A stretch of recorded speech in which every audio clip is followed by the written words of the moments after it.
Hello guys, good evening. मैं आनंद sir.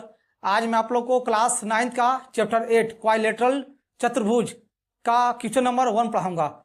शुरू करने से पहले मैं आपको बता दूं कि अगर मेरा वीडियो आप शुरू से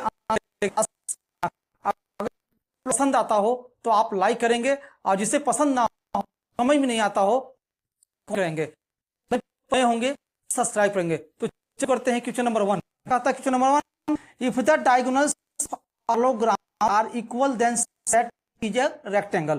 बात कहता है यदि समांतर यानी कि समांतर चतुर्भुज का विकर्ण यानी कि पैरेललोग्राम ऑफ ए डायगोनल, समांतर चतुर्भुज का विकर्ण बराबर है तो प्रूव करिए कि इट इज अ रेक्टेंगल। यह एक क्या है? आयत है। तो शुरू करते हैं। सबसे पहले मैं आपको बता दूं कि यहाँ पे डायगोनल इक्वल कहा है, तो पहले एक फिगर बना लेता हूं, एक पैरेललोग्राम का फिगर बना लेता हूं।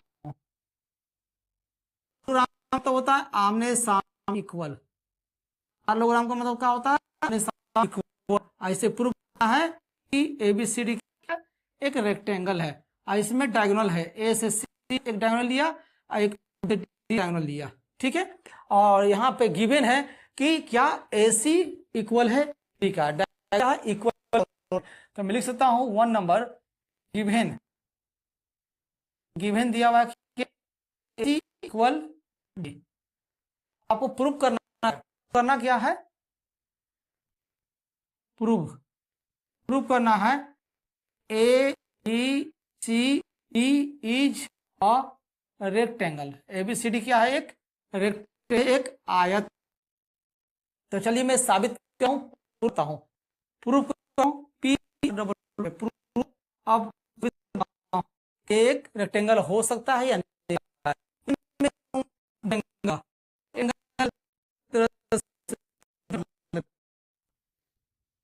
वो समझाने के लिए 2 ट्रायंगल ले रहा हूं। एक ट्रायंगल का नाम देता हूं ABC और दूसरे ट्रायंगल का नाम देता हूं BCD। यानी 2 ट्रायंगल लिया हूं, इसी 2 ट्रायंगल में चलेंगे, लिखेंगे in triangle ABC and triangle BCD। 2 triangle में आपको बताना है, कॉन्ग्रुएंसी करना है, 3 साइड या 3 एंगल इक्वल करना है, क्या यह है या नहीं है, ठीक है। तो चलिए इसी ट्रायंगल में देखते हैं। सबसे पहले आपको देखना है कि ABCD क्या है? एक पैरेललोग्राम है, और लाना क्या है? एक रेक्टेंगल लाना है। तो पैरेललोग्राम का नियम क्या था कि आमने सामने का जो साइड होता है वो इक्वल होती है। तो आप देख सकते हैं कि इनके सामने CD है, AB के सामने क्या है? CD है। तो आप देख सकते हैं AB इक्वल हो सकता है CD से। रीजन क्या होगा? पैरेललोग्राम से। तो मैं लिख सकता हूं AB इक्वल है CD का। AB इक्वल है CD का। रीजन क्या दूंगा? Side of parallelogram. Side of parallelogram से आपका इक्वल हो गया। फर्स्ट रीजन तो मिल गया, फर्स्ट तो हो गया साइड इक्वल। सेकेंड नंबर आपको बताना है क्या होगा। तो आप देख सकते हैं दोनों में, ये देखिए ABC और BCD दोनों साइड में आपका BC जो है इक्वल आ रहा है। आ रहा कि नहीं बताइए? दोनों ट्रायंगल में देखिए BC आपका कॉमन है। तो मैं लिख सकता हूं BC इक्वल BC। यहां रीजन देंगे कॉमन। अब थर्ड चीज खोजना है, एंगल या साइड। तो थर्ड चीज देखिए आपको पहले से दे दिया है क्वेश्चन में, क्या कि diagonal of parallelogram is equal, यानी कि डायगोनल AC इक्वल BD आपका गिवन है। AC इक्वल BD ये गिवन था। ये 3 चीज खोज लिया। मैं यहां लिख सकता हूं गिवन, यानी कि 3 चीज मिलने के मतलब होता है कि आपका ABC और BCD जो ट्रायंगल है ये कॉन्ग्रुएंस हो गया, यानी कॉन्ग्रुएंट हो गया। तो मैं लिख सकता हूं आखिर रीजन क्या है किस चीज से? तो तीनों देखिए साइड से, तीनों साइड कॉन्ग्रुएंसी रूल से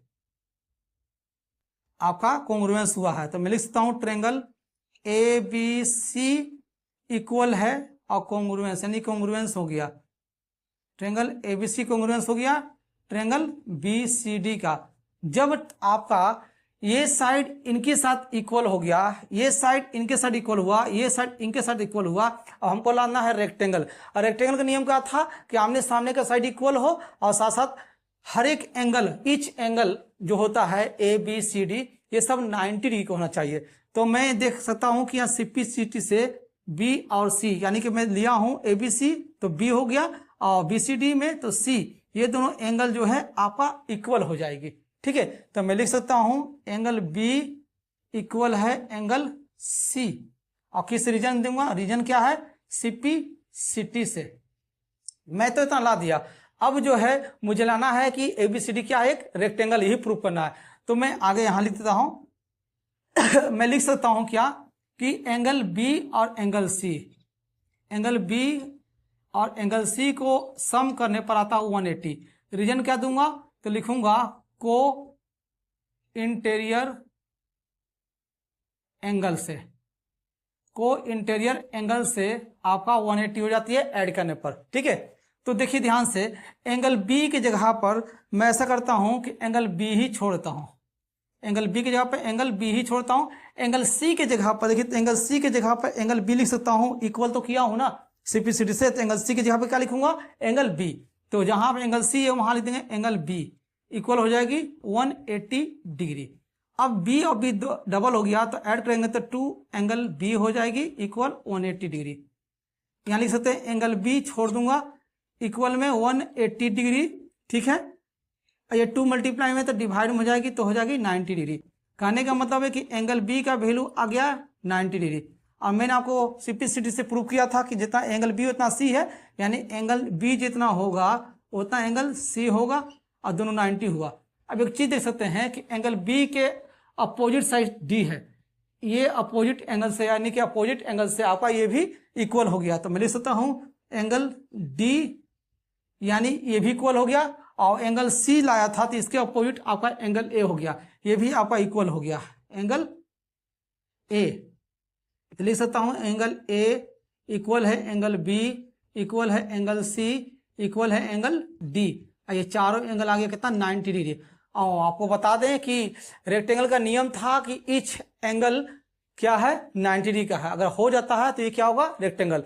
तो मैं लिख सकता हूं सो ABCD is a rectangle. ABCD क्या है, एक आयत है, यही प्रूव करना था, और मैंने ला दिया। इस तरह से क्या हुआ, ये प्रूव हो गया। ठीक है, कैसा लगा मेरा वीडियो, अच्छा लगा तो लाइक, सब्सक्राइब और शेयर करेंगे। तब तक के लिए जय हिंद, जय भारत।